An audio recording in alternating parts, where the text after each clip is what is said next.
Hi, Jamie, welcome. How are you? I am well, thank you. Well, thank you so much for taking some time to join me on this interview. I'm really excited to get to know a little bit more about you so that all those who are interested in this Move Yoga teacher training can learn a little more as well. And of course, there are some folks here in Steamboat who already know you and got to enjoy your expertise when you lived here in Steamboat not too long ago. Oh, yeah, we had a really we lived there for a couple of years, and I'm still in touch with quite a few people in Steamboat. It was a really couple of years for us, and I'd love to reconnect with people coming back this summer for the teacher training. Fantastic. Well, let me start out with a little bit of an introduction. So, I understand you've been practicing yoga for 23 years, and you are currently living in Grand Junction, where you are teaching yoga and movement therapy, and you've been doing that for over 17 years. And you specialize in alignment and applied anatomy and healing injuries. I feel those are very relevant. Areas of expertise that will be so wonderful for you to share with our students of the Move Yoga teacher training. And you travel frequently from your home base in Grand Junction to teach these teacher trainings, as well as community or continued education credits, immersions, retreats, all sorts of good things, including you also have an online streaming membership site that's a great resource for teachers and Yeah, students. yeah, yeah. So Yes. yeah, a lot of what I do is travel to teach in teacher trainings, and my kind of niche is the alignment and anatomy portion. And then I'm particularly passionate about Continue Dead because I feel like there are so many 200-hour trained teachers out there. And that's just really the tip of the iceberg, for people. It's like having taken one, two, or three teacher trainings is just really the beginning. And I love working with people um, once they just have that initial foundation and taking it a step further once people have some experience teaching, and then really diving into more of the details about how to work with our students so that our practice can be sustainable. I don't know how much you want me to say there. I know that in my experience, when I first started practicing yoga, I was really not interested much in alignment or anything like that. And as the years went on, I realized I better get interested in alignment and doing things in a sound way, because I realized I wasn't going to be able to practice as long as I wanted to if I didn't pay attention to kind of the scientific anatomical parts of how the body worked. So that's how Yes. I came to be teaching what I do now. So true. It's such an important aspect of the whole experience of yoga. And I agree 100%, especially as I've practiced yoga over the years. My yoga practice has changed quite a bit from my 20s versus my 30s and now in my 40s. And I can absolutely relate to that, how much the alignment and the anatomy aspect of it is so important and so relevant. Well, let me ask you, how did you find yoga? How did you get into yoga? Initially, I was in school. I was in college in North Carolina, and I went to what's called the American Dance Festival in Durham, North Carolina, when I was 18. One summer, I was in school in Winston-Salem, and my friends and I, we were at the American Dance Festival, and we had like 4 to 6 classes a day that we could choose from. And my friends and I thought, oh, it'd be fun to sign up for yoga. It was the last class of the day. I'd heard about this yoga thing, so we signed up. It was 4 afternoons a week for the summer program. And in honesty, I really did not like it at all. It was very confronting for me. At that time in my life, I was struggling really hard with eating issues and an eating disorder. And yoga, those yoga classes, were physically challenging for me in a way that I had never experienced. Mm. So as a trained dancer, I was very good at being a mimic. I was very good at tell me what to do and I'll do it, and disconnecting from my body. And I remember that summer, yoga was a big trigger for me because these yoga practices were really putting me in touch with my body. And that was a very uncomfortable place for me to be. Quite honestly, I did not enjoy my yoga experience. Yet, right after that summer, I moved to Los Angeles to finish school.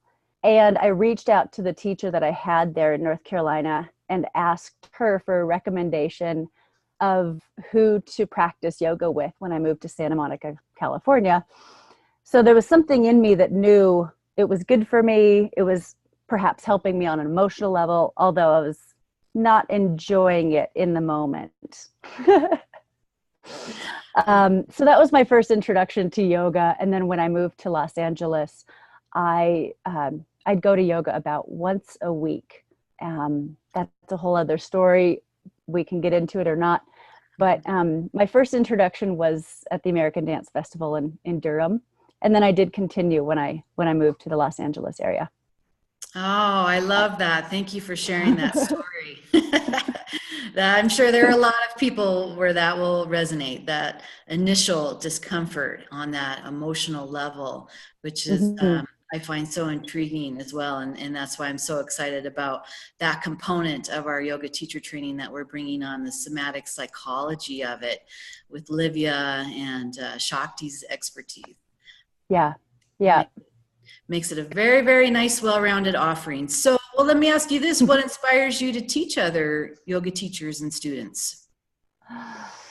I mean, not to sound too dramatic, but usually when I'm asked that question, my answer is because I really do believe that yoga saved my life. Kind of saved me from myself, saved me from depression and anxiety. And yoga was a big part of my healing in terms of my eating issues. I also had a lot of help from great therapists and 12-step programs. But I feel like for me, it was the combination of yoga and these other healing modalities, really, that helped me and still continue to help me deal with depression and anxiety. And so I feel like, yoga can help people on so many different levels. And for some people, it's a lifesaver. And for some people, they just feel like it helps them have the flexibility they need to do the sports they love, or it's the strength training they need for the sports they love. And that's fine too. It doesn't have to be, the most profound effect on your life. But I do feel like yoga is so multifaceted that whether you're just approaching yoga and have your yoga practice for purely physical reasons, or there's some serious mental and emotional reasons that you're going to yoga, I mean, that's the beauty of yoga, is that it can really help to balance our life and be a tool for balance in our life for so many different reasons. And that's part of why I teach, is because I do feel like I don't know really what my life would look like if I hadn't found yoga and it wasn't an influence in my life at that time. I don't know. I have no idea what my life would look like, but I'm really grateful for it. And I feel like it's also something that is such a great tool for people, regardless of what your belief system is, regardless of what your body can do or what it looks like, whether it's a real small piece of your life or it becomes something that you want to teach and share with others. It's a great balancing tool for people, both physically and emotionally. Yes. And quite honestly, I wasn't one of those self-motivated teachers. Once that switch happened in me, where I felt like I love yoga and I want to be in class and I want to be on my mat and I want this practice in my life, once that switch happened for me, I did not want to teach. I didn't want to teach. I had no interest in teaching whatsoever. And thankfully, one of my first teachers and one of my most influential teachers pushed me into teaching. And I'm grateful for that, because I probably would not have instigated teaching on my own if I didn't have someone that said, you're going to go out and teach, and the schedule's at the printer and you can't do anything about it, and you have to show up at this time, get over it. Right. So I feel like, sometimes we are in the right place at the right time. And thankfully I had people in my life that pushed me into teaching, because I really feel like no matter where we're at, this practice works on us and can meet us where we're at, and will give us what we need, even if we're not seeking it out, even if we don't even know what we need. Yoga can be helpful and balancing for us. So true. I agree 100% with that.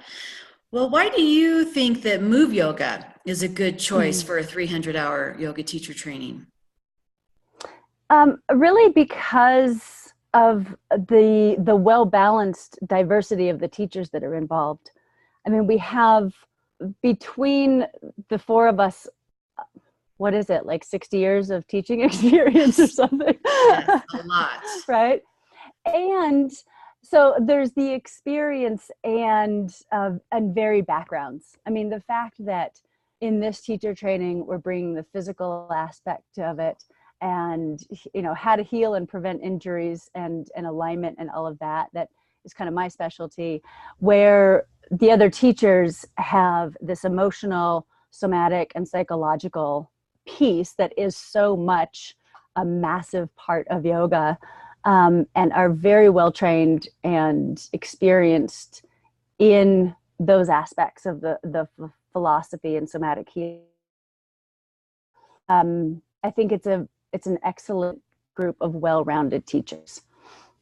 And that's, I mean, you can't really ask than that. I know. So, It's a very special offering.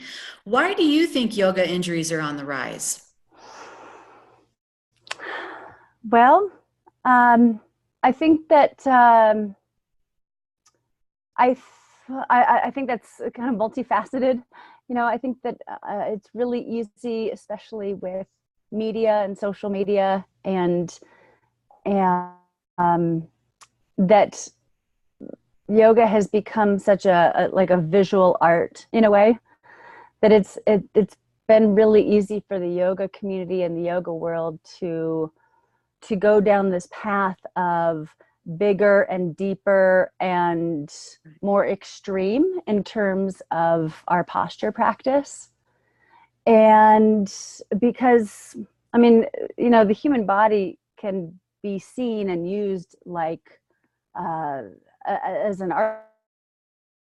Instagram, you see some cover of Yoga Journal with their foot and ankle, like wrapped around their neck, and in this really quite artistic, beautiful posture. And people get the impression that bigger and deeper and more extreme is the, inevitably, that is the message that's out there these days. So I think that, that's one thing, that's one reason yoga injuries are on the rise, for sure. And, on the other hand, honestly, I think that there are a lot of people that take their first or second or third 200-hour yoga teacher training with very little experience before diving down and going down the path of becoming a teacher. And so when you have very little experience of the emotional aspects of the practice and of the physical aspects of the practice, there's a lot of people going into teacher training that really perhaps physically aren't ready, and then don't have enough practice themselves to be delivering the physical practice in a safe and sound way. I mean, we basically have a lot of inexperienced teachers out there, period. I don't know how else to say it. Yes. I do wholeheartedly believe in yoga. I love yoga. I want as many people on the planet to experience this practice. And most of our 200-hour teachers out there are fairly inexperienced. Yes. And I have to say, I mean, I wish that more 200-hour trainings had more rigorous, I'd say more of a rigorous application process. Most people need more experience before they become teachers. Yeah. And with that inexperience, then we've got inexperienced practitioners becoming inexperienced teachers and going out. And I know of some teacher trainings where people have only been teaching 1 or 2 years, and now they're training other inexperienced people to teach. Right. I mean, that's why. Yes. Well, and speaking of, what do you think makes a great yoga teacher? Well, I do, as much as I love alignment and want more teachers to have a lot of experience, I also, there's the other part of me, piece of me that believes at the end of the day, love yoga. Do not teach yoga if you don't love it. Mm-hmm. And show your students that. Care about them. Because you could know everything in the world about how to keep someone safe and injuries and all the physical aspects. And at the end of the day or at the end of the class, if someone leaves your class and they really feel like they were seen and they were cared for and that you're passionate about what you're teaching, whether you're talking about philosophy or it's your playlist or you're talking about anatomy. Love what you're doing and show your students that you really care. And that's going to make the greatest impact. When people feel seen, they feel held in community, and they feel like they're in an environment where someone is paying attention to them, that's probably going to go further than all the studying you could ever do and all the experience you could ever have. What was your original question? That was it. What makes a great yoga teacher? Yeah. I mean, you could go into a class and a teacher could be talking to you about whatever it is, having amazing verbal cues and all this alignment mumbo jumbo and like talking about your ischial tuberosity. That's probably not going to go as far with someone or in a class as the teacher that looks you in the eye, really sees you and is teaching to you, not just reciting their class and reciting the sequence that they came in thinking that they were going to do that day and reciting the cues that they were taught to teach, but the teacher that really sees you and to the best of their ability is teaching to you and what you need that day. That's what makes a good teacher. And not everyone's going to have the same major. I mean, some people, I know teachers that are just amazing at weaving in philosophy and mysticism or teachers that are amazing at creating a playlist. And, that's not me. I wish it was me because it's really artistic and beautiful, but it's not. Some teachers are really good at alignment and that to me is artistic. And that to me is like sculpting. Some teachers are great at bringing the group together and creating community. So every teacher has, over time, their major. And every teacher is not going to be good at everything. We're not masters at everything. But over time, through teaching, we find out, wow, this is really my thing. And if you're passionate about that and you give it wholeheartedly to the people that are in your class or your private or your webinar, however it is, that's what makes a good teacher. You have to love what you're doing. You're not going to be good at everything. And to really teach to who's in front of you. That I think is also kind of the difference between not just an experienced teacher, but someone who's teaching from having that first 200-hour training, and perhaps someone that then carries on to continue ed and taking a 300-hour training, is really finding what am I most passionate about, and making that step between teaching what we're taught to teach and reciting your class and sticking with your sequence no matter what, to really teaching to who's in front of you. And that's what, that's that next step in terms of teaching that hopefully also people that take this 300-hour will gain, is finding really like, what am I most passionate about? And I'm not going to be good at everything. And how can I do that better, teach that, and make the transition from teaching what I'm taught to teach to teaching who's in front of me. Oh, thank you. You summarized that so eloquently, because that After is my long-windedness. that's our goal, for this training, is for students to walk away with an understanding of what exactly is their passion, what is their major, and to create that path and find their voice. So you summarized that so eloquently. Thank you. And I want to thank you for your time and doing this interview with us today. Sure. And we look forward to bringing you back to Steamboat. I know there's a lot of folks in town who are so excited to have you back. And so thank you again, and we'll see you soon. Well, thank you. Thank you for everything you're doing to put this together. And I really look forward to being there.